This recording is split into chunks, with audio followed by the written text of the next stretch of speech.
Vamos então às considerações finais para você contratar a sua escola, fazer uma escolha onde você vai ter só alegria, tá? Essas são o detalhe do acabamento desse capítulo para vocês. Primeira coisa, né? Vou chamar de ex-alunos. Ex-alunos. Veja como a escola se comporta com os ex-alunos dela. O que eu estou querendo dizer com isso? Eu estou querendo dizer que tem escolas que são extremamente, vamos dizer assim, mercenárias. O cara te dá toda a atenção no mundo do teu pacote de 10 aulas. Acabou o teu pacote de 10 aulas, você vai perguntar uma coisinha para ele, ele contrata mais uma aula para eu falar com você. Estou exagerando, mas é para vocês entenderem. Já tem outras que você compra o seu pacote de aulas e o cara tá sempre ali te dando uma dica, viu você fazendo uma coisa errada, caso você esteja velejando no mesmo local, o cara vai lá, te dá um toque, ou seja, o cara trata super bem os alunos dele. E isso, para mim, é um grande diferencial. Você saber que você tem alguém para contar ali naquela hora, no lugar onde você veleja, que a sua escola às vezes está de olho em você, né? Isso é muito legal. Então, é um ponto que eu gostaria de falar com vocês em relação a isso. O segundo ponto está relacionado a aulas particulares.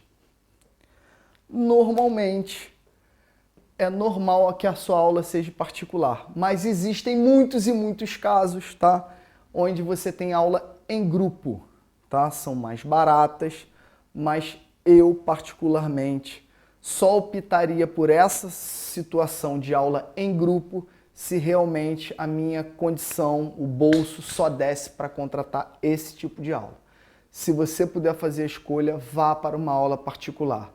O kitesurf são muitos detalhes, são muitas coisas, e você ter alguém para falar ali no pé do seu ouvido, te dar atenção e verificar o que você está errando, o que você não está errando, eu acho uma escolha muito eficiente você optar por aulas particulares em vez de aulas em grupos. O terceiro item tem a ver com os kitesurfistas XPTO. Que é isso, Júnior? Isso é uma brincadeira.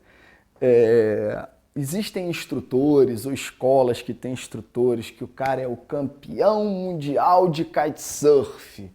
Ou então é aquele cara que dá altas manobras, aquele cara que tu baba vendo o cara velejar, aquele cara que veleja, faz cada coisa incrível, que você fica olhando aquele instrutor velejar para um lado, para o outro, dando salto, pirueta, voando a 15 metros de altura. Ou então o cara bota lá os troféus de campeão de kitesurf. Gente, cuidado com isso, por favor. Parece estranho, mas eu vou tentar falar um pouquinho em relação à lógica disso aí. Eu não estou dizendo que são todos, isso é discutível, mas eu gostaria de deixar isso para vocês. Primeiro, para vocês não se impressionarem com isso. O cara fazer muito bem não quer dizer que ele ensina muito bem. Isso acho que é claro para todos. Mas eu vou dizer uma coisa para vocês que é a minha visão em relação a isso. E como vocês são meus alunos, eu quero passar a minha visão em relação a isso. Quando o cara é muito top, muito profissional, a fase básica dele, os primeiros passos do kitesurf, estão muito longe da realidade dele. Muito longe. O cara está num nível muito alto, né? Seja um profissional de kitesurf, ou seja um cara. Então, quanto maior esse nível, eu percebo que esse tipo de instrutor se atenta menos aos detalhes que um aluno precisa, pela maldição do conhecimento, né? Ou seja, ele parte do princípio que coisas básicas que vocês precisam saber, vocês já sabem, né?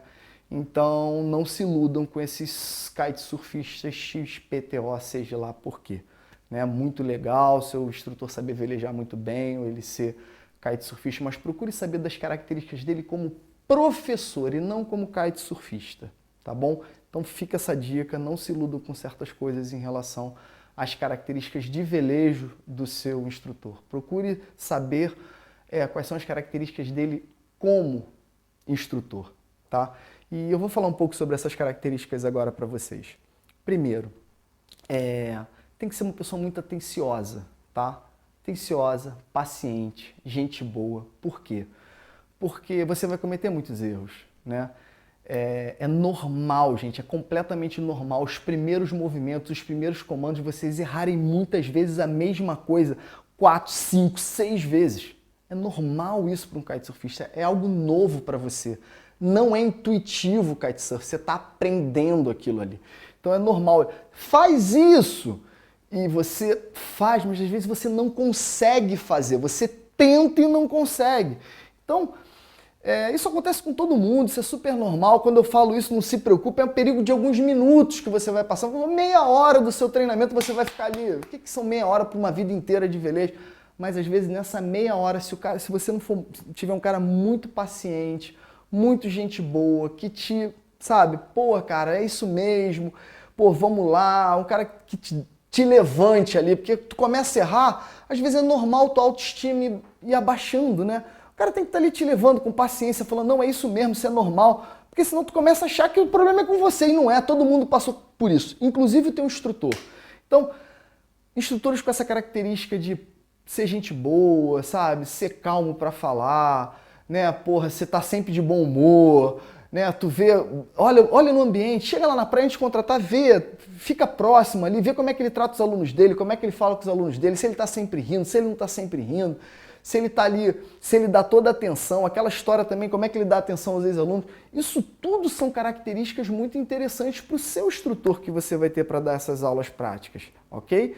Então, fica atenta nisso. Essas características são muito mais importantes às vezes do que a forma com que ele veleja, tá bom?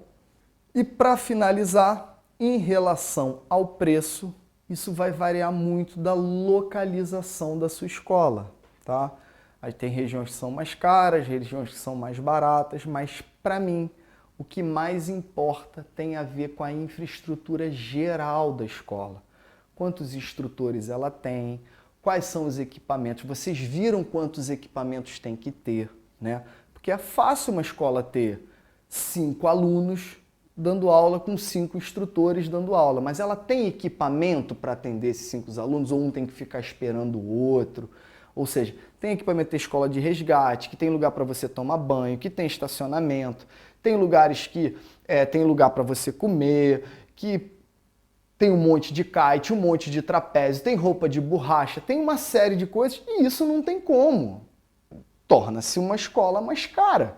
Então você tem que colocar na balança o que você precisa, o que é legal para você. O importante é você saber o que é necessário e conseguir fazer um balanço, né, do que é melhor para você, de quanto vale a pena você investir. O que não vale é você chegar na primeira escola que você vê, tá todo empolgado para aprender kitesurf, meter a mão no bolso, pagar uma coisa que você não sabe nem o que você vai receber, não sabe nem quais são as boas características dessa escola, o que é legal, o que não é, o que vai ser feito, o que vai ser ensinado.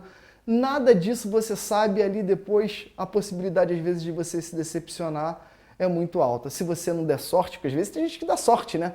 Entra lá, pega uma escola, escolhe no vento, aquela ali é boa e, pô, chega lá, tá tudo certo. A escola tem todas essas características, o instrutor é super gente boa, mas pode ser que não. Então, o que importa é essa instrução.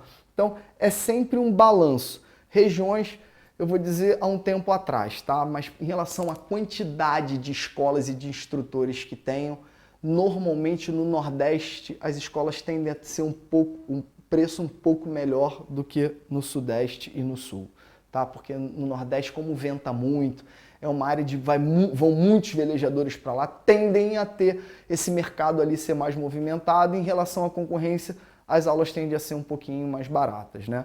Então, em relação a esse preço. Mas aí tem a ver, então, com as estruturas da escola. Você não pode querer que uma escola que tenha, às vezes te bota numa sala de aula para te ensinar, ou que tem estrutura, que tem um monte de equipamentos, com aquele instrutor que tem 3 kitezinhos, que abre a mala do carro dele, pega 3 kites com uma pranchazinha e vai te ensinar. não estou desmerecendo esse tipo de instrutor. Eu já vi instrutores que não tem essa quantidade toda de equipamento, mas tem o equipamento necessário ali simples e consegue dar uma boa aula e consegue oferecer um bom produto num preço menor. Cabe a você escolher, cabe a você saber todas essas características e poder fazer a melhor escolha, a melhor negociação para que seja legal tanto para você quanto para sua família que te acompanhe, se você é sozinho, só para você, se você é com a sua família, com a sua namorada, o que quer que seja, porque leve, tá? Outra nota que eu tenho que deixar para vocês, o kitesurf normalmente é sempre um ambiente muito familiar e muito legal. Os kitesurfistas são pessoas normalmente de muito bom nível, pessoas muito agradáveis, que gostam de se ajudar, gostam de conversar, são pessoas muito acessíveis. Então vale a pena você levar e compartilhar com a sua família esse ambiente, tá? Então isso tudo está relacionado a essa parte prática que você tem ali para você poder velejar. E outra coisa, na escola você também vai fazer muitos amigos, não só outros alunos, como os instrutores. Ali começa o seu mundo, o seu passo a passo aí para entrar no mundo do kitesurf. Então saiba direitinho todos esses passos que vocês têm que dar. E contrate muito bem contratado a sua escola ou seu instrutor.